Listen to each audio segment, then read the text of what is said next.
Leeds United versus Everton, March 1975. In this video, we rewind to 1975 and a classic encounter between two tops firms, Leeds Service Crew and Everton County Road Cutters, although I don't think either were actually called this at the time. Title-chasing Everton turn up mob-handed at Elland Road, and this is what happened next. First up, Evertonian Nigel told us, "It was March 1975 and Leeds United away at Elland Road. Leeds were massive at the time, having won the league the previous season.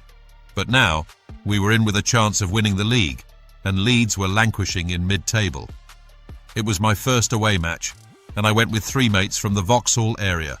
Everton could have a real tough time at some grounds these days, due to us not really having one tight firm, but several firms all separate really. At home, we were awesome, as many top firms found out to their cost. Millwall had 7 fans stabbed when they tried to take the Gladys Street end in '74. Other top firms have come a cropper at Goodison, and they will remember that. Some of our firm used to carry Stanley knives, and they weren't afraid to use them either, especially round the old cobbled back streets of Goodison when some rival firm had lost its way or got separated.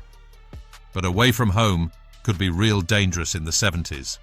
Leeds was one of those dangerous places. We went by Footy Special, think there were 3 trains in all.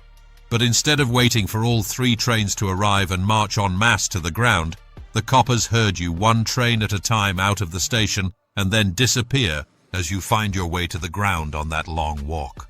A couple of coppers lead the way, but it certainly wasn't a police escort. I've learnt since that walk is 2 miles, but feels an awful lot longer to most away fans, I can imagine. During the walk, the coppers are taking the piss, saying, "You lot have a nice surprise waiting for you," and the likes, generally winding us all up. About half a mile from the ground, we realised why. A massive Leeds firm were waiting for us. As we met up, a hail of bricks and bottles came our way, but we managed to get through relatively unscathed. Leeds tried to mount a full-on attack, but the coppers made them back off. These coppers appeared to be escorting the Leeds fans, trying to stop them getting at us. The coppers in our escort disappeared when the bricks and bottles were thrown. As we reached the ground and the away end, more Leeds were waiting, chanting and threatening, steaming into us with kicks and fists. But there was a lot of us, and we managed to repel them. You got to remember, this was still early on in the afternoon, maybe 1:50 p.m, so these Leeds weren't even the drunk, pissed-up nutters that we would meet later. Anyway, we managed to get into the ground in one piece. Amassed in the away end, there was no trouble until half-time, when a big Leeds mob attacked from the side of the stand. At first, everyone moved to the other side and a few people got crushed, but eventually, we managed to push the Leeds back and out of the stand. I couldn't really see what was happening as I was far side, but it was obviously kicking off big time. I've since heard that this was one of their tactics, to infiltrate the away fans and attack at half-time. But this time, there were just too many of us. I think the match was 0-0. Now it was full time, and we knew what to expect outside. A few of our lot were already hiding their scarves, and we were singing stick together, you know the song. Outside now, and straight into mayhem. Complete and utter mayhem.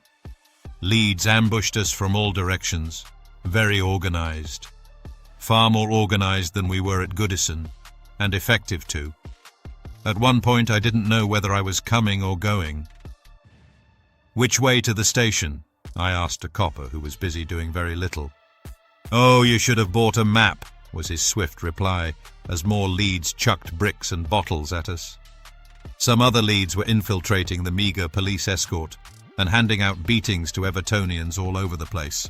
I can still see a massive Leeds bloke in a deerstalker hat, blowing a horn and singing, "A hunting we will go, a hunting we will go," whilst urging on the Leeds hordes to attack us. Weird, I know, but I wasn't imagining it, it really happened.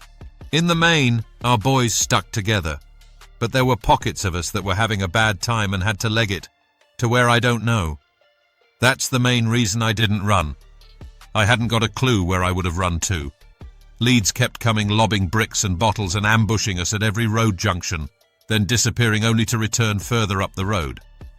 By now, more groups of Everton were being separated from our main group, and I watched as a large Everton group got chased up a hillside by the rampant Leeds mob, with other groups getting isolated by roadworks and demolished houses. It was real scary. I was very surprised we all stuck together and didn't get more beatings. Perhaps if Leeds had attacked full on, with all their mob, they might have caused mass panic, and that could have been it. However, we survived and got back to the station, where we regrouped with frantic reports of what that massive Leeds mob had done, how well they operated, and what we had experienced along the way. Talk was already of revenge as we boarded the footy special. Train pulls out of station, and a few seconds later, all the windows are smashed in. A final parting gift from the Leeds nutters.